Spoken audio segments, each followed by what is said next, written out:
General साहब, आपने बार बार 2021 की बात की कि जब दहशतगर्दों को यहाँ पे लाया गया, बसाया गया, जो भी पॉलिसी थी, वो पॉलिसी ज़ाहिर है कि सिर्फ पॉलिटिकल लीडरशिप ने नहीं बनाई थी, उसमें मिलिट्री लीडरशिप भी बराबर की शरीक थी। तो अगर आप उनको स्पेयर करके सिर्फ पॉलिटिकल लीडरशिप के ऊपर बर्डन डालेंगे तो मेरा ख्याल है इसको एक सिलेक्टिव जस्टिस कहा जाएगा, अनफॉर्चुनेटली। साथ ही साथ अगर इस तरह के क्राइम्स दुनिया में कहीं होते तो वो वॉर क्राइम्स में आते। उसका कब तक बाकी सबका कब एहतसाब किया जाएगा, ये एक अहम सवाल है। और साथ ही एक और मुख्तसर सी बात कि एक सूबे के चीफ एग्जीक्यूटिव हैं, वो कहते हैं बार बार कि ऑपरेशन नहीं होने देंगे, और आप कहते हैं कि ज़ाहिर एक डिफरेंस ऑफ ओपिनियन है, वहाँ पे एक विल पावर है, पॉलिटिकल विल वहाँ मौजूद नहीं है। फिर आप किस तरह से ऑपरेशन लॉन्च करेंगे, या जो इंटेलिजेंस बेस्ड ऑपरेशंस हैं इनको किस तरह से आप फिर कंडक्ट करेंगे? अच्छा, पहले मैं दूसरे सवाल का जवाब दे देता हूँ। वो तो कह रहे हैं कि ऑपरेशन नहीं होने, आज कह रहे हैं, वो तो पता नहीं कब से कह रहे हैं। वो कहते हैं हमारा लीडर कह रहा है, ऑपरेशन हो रहे हैं ना, एज ऑफ टुडे भी हो रहे हैं। बिकॉज दी सिक्योरिटी, मैंने आप पहले ही बार बार की, कुछ चीज़ें फंडामेंटल्स हैं जिनके ऊपर कोई कॉम्प्रोमाइज़ नहीं किया जा सकता। The territorial integrity and the security of the state, ये हमें जाननी जरूरी है। ये आपके सामने ये आइन की किताब है,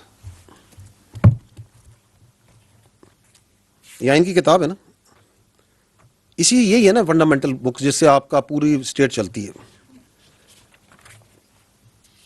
इसमें फ्रीडम ऑफ एसोसिएशन है, आर्टिकल 17, जहां पॉलिटिकल पार्टीज का जिक्र है, ऐसे ही है ना। उसमें भी लिखा है, every citizen not being in the service of Pakistan shall have the right to form be a member of a political party subject to any reasonable restriction imposed by law in the interest of the sovereignty और integrity of Pakistan. ये आइन कहता है कि कोई कानून, कोई political, कोई एसोसिएशन, कोई फ्रीडम ऑफ एक्सप्रेशन जो सी है वो पाकिस्तान की सोवरेनिटी और इंटेग्रिटी के मुनाफी नहीं हो सकती। ये मेरी बहन कहता है या नहीं कहता? हमने जो ओथ ली है इस मुल्क की सोवरेनिटी इंटेग्रिटी की ली है या नहीं ली है?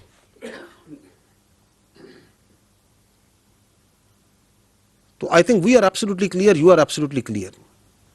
हमें इन ख्वारिज का भी क्लियर है कि इनका कोई पाकिस्तान की सोवरेनिटी और इंटेग्रिटी से ताल्लुक नहीं है। और वो जो कहते हैं कि होने नहीं देंगे, तो क्या उनकी शख्सियत, क्या उनके कलमात इस मुल्क की सालमियत से बढ़ के हो चुके हैं?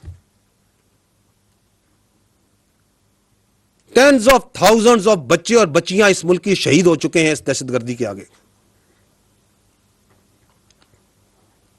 हुए या नहीं हुए? खुजदार में स्कूल बस की मासूम बच्चियां, बच्चे शहीद हुए, किस पे ढूंढे उनका खून? कि हम ऑपरेशन नहीं होने देंगे। वाना के अंदर बच्चों पे हमला हुआ, आपकी फौज दरमियान में आई, 3 हमारे बहादुर जवानों ने अपनी जान देकर उन बच्चों को बचाया। किस पे ढूंढे उनका खून कि हम ऑपरेशन नहीं होने देंगे? आपकी पुलिस के बच्चे, आपके एफसी के बच्चे, आपके सिविलियंस क्या शहीद नहीं हो रहे सूबे में? क्या आपके पास हल है कि आप कहते हैं कि ऑपरेशन नहीं होने देंगे, कहते हैं कि काबुल से आप जो सा भीख मांगेंगे सिक्योरिटी की? तो क्या करेंगे फिर आप? तो हमें एब्सोल्यूट क्लियर है, रियासत को भी क्लियर है, इस मुल्क के बच्चों को भी क्लियर है, खैबर पख्तूनख्वा के अवाम को भी क्लियर है। क्या आप ये कहती हैं कि चूंकि वो कहते हैं तो वहां पे जो सा है, जो उनकी परवर्टेड आइडियोलॉजी है जिसका दीन इस्लाम से कोई ताल्लुक नहीं है,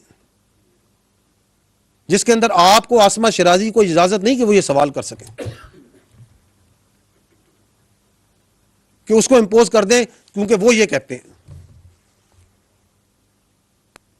तो वी आर एब्सोल्युटली क्लियर, रियासत क्लियर है, आपको भी क्लियर है। ये हमारी सालमियत की जंग है, ये पाकिस्तान की जंग है। ये कोई शख्सियत, किसी की सियासत इस पाकिस्तान से बड़ी नहीं है, कोई जात किसी से बड़ी नहीं है। जो आपने बात की सिलेक्टिव, कि जी ये सिलेक्टिव जस्टिस है, जब हम ये बात करते हैं, देखिए we need to understand that how the state के फैसले होते कैसे। मैं हमेशा ये कहता हूं कि हमारे ऊपर एक नैरेटिव है जो सियासी नैरेटिव डाला जाता है, जिसके अंदर जो सा है इख्तियारात मुकम्मल लिए जाते हैं, जिम्मेदारी पूरी नहीं ली जाती, बिल्कुल नहीं ली जाती। और उसका जो तरीका वारदात है वो ये है कि जी हम तो बेख्तियार थे। जो हुकूमत होती है वो बाख्तियार होती है। आज जो हुकूमत है वो बाख्तियार है, जो पहले भी हुकूमत ही बाख्तियार थी, उससे पहले ही बाख्तियार होती है। उसके अख्तियार को वो अपने मुख्तलिफ इदारों के जरिए अमलदारी में लाता है। One of the organization, one of the institution of the implementation of the writ of the state is the army. एक FBR भी उसका इदारा है, एक उसका इदारा जो सा है आपकी पुलिस भी है, उसके अंदर मिनिस्ट्री ऑफ इंटीरियर भी होती है, उसमें एजुकेशन डिपार्टमेंट्स भी हैं, उसमें रिलीजियस डिपार्टमेंट्स भी होंगे। देयर आर मल्टीपल ऑर्गेनाइजेशंस जो रिट ऑफ द स्टेट को कायम करते हैं। हमारे मुल्क में तो अनफॉर्चुनेटली ये जो इदारे हैं ये उस तरह बाख्तियार नहीं जैसे होने चाहिए, because of the politicisation that have crept into them over a period of time. क्या आपकी इदारों में सियासत आ चुकी है या नहीं आ चुकी, उसमें सियासी अमलदारी है या नहीं है? दिल पे हाथ रख के बताएं कि उनके अंदर क्या वो ऑटोनॉमी, क्या वो इंडिपेंडेंस, क्या वो स्ट्रेंथ है जो होनी चाहिए। तो ये तो एक बड़ा मज़ा खेज बयानिया है कि जी हम तो कोई फैसला ही नहीं करते, हम तो बेख्तियार हैं और ये सारे फैसले करते हैं। क्योंकि एक इदारा है जो अपने ऊपर, हम हमेशा कहते हैं कि हमें अपनी सियासत से, और हर किस्म की सियासत, एक ABCD, हम कहते हैं हम किसी की सियासत हम पे ना लागू करें। हमारे लिए तमाम सियासी पार्टियां, तमाम सियासी लीडर, तमाम सियासी नजरियात, तमाम एथनिसिटी, तमाम कौमें, तमाम मज़ाहिब, तमाम फिरके हमारे लिए बराबर हैं जब अगर वो पाकिस्तानी है। दैट्स व्हाट वी से। Don't impose your political love on us, but that doesn't mean कि वो सियासत बाख्तियार नहीं होती। वो जो उस वक्त की हुकूमत थी, वो जो उस वक्त लीडर था जो कि अपनी पार्टी को एक एज ए बिल्कुल डिक्टेटर के तौर पे चलाता है। आप देखें कि पूरी पार्टी, वो कहते हैं ना जमहूरियत तो सबसे, सारी पार्टी तो एक बंदे के रिवॉल्व करती, उस वक्त भी पूरी हुकूमत एक बंदे पे रिवॉल्व करती थी। उस वक्त भी उनको था बातचीत करो, बातचीत करो, बातचीत करो, और वो जिस चीज के पीछे पड़ जाता है कि बातचीत करो, बातचीत करो। और जो उस वक्त DGI थे वो किधर है इस वक्त, जिनको उन्होंने अपनी सियासत के लिए इस्तेमाल किया। आप ये इदारे पे नहीं लगा सकते, ये शख्सियात का खेल था। और भाई वो वजीर आजम था, वो बाख्तियार वजीर आजम था, जो बाद में कहता है मेरे पास तो इख्तियार ही कोई नहीं था, फैसला नहीं करता हूं। वो इतना बाख्तियार वजीर आजम था कि उस वक्त तो वो कौम के जो आपका आर्मी चीफ है उसको कौम का बाप भी डिक्लेयर कर दिया था उन्होंने। ये काम तो किसी, इतना अख्तियार तो किसी वजीर आजम के पास नहीं था आज तक 1947 से कि वो किसी आर्मी चीफ को कौम का बाप डिक्लेयर कर दे। हमें तो ये पता है कि कौम का एक ही बाप है, कायद-ए-आज़म मोहम्मद अली जिन्ना। वो अजीम शख्सियत जिसने ये मुल्क बनाया, और कौम का एक ही शायर है हकीमुल उम्मत अल्लामा इकबाल। हम तो उसको पढ़ के से आए थे, ये एक नया कौम का बाप लेके आगे थे, क्योंकि उनकी सियासत जो सी उससे ये डिमांड करती थी।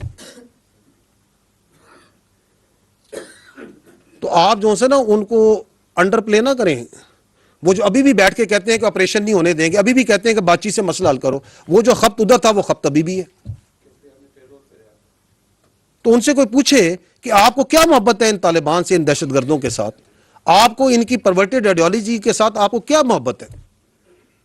किसके कहने पे आप ये पूरा का पूरा पाकिस्तान को और अपने सूबे को तो झोंक रहे हैं इस आग में, जिसका ईंधन बन रहे हैं आपके बच्चे, जिसकी वजह से वहां पे तरक्की नहीं हो रही, वहां पे कारोबार नहीं आ रहा, वहां पे सिक्योरिटी नहीं फील हो रही लोगों को, और उसके कितने इल्ज हैं जो आगे जा रहे हैं।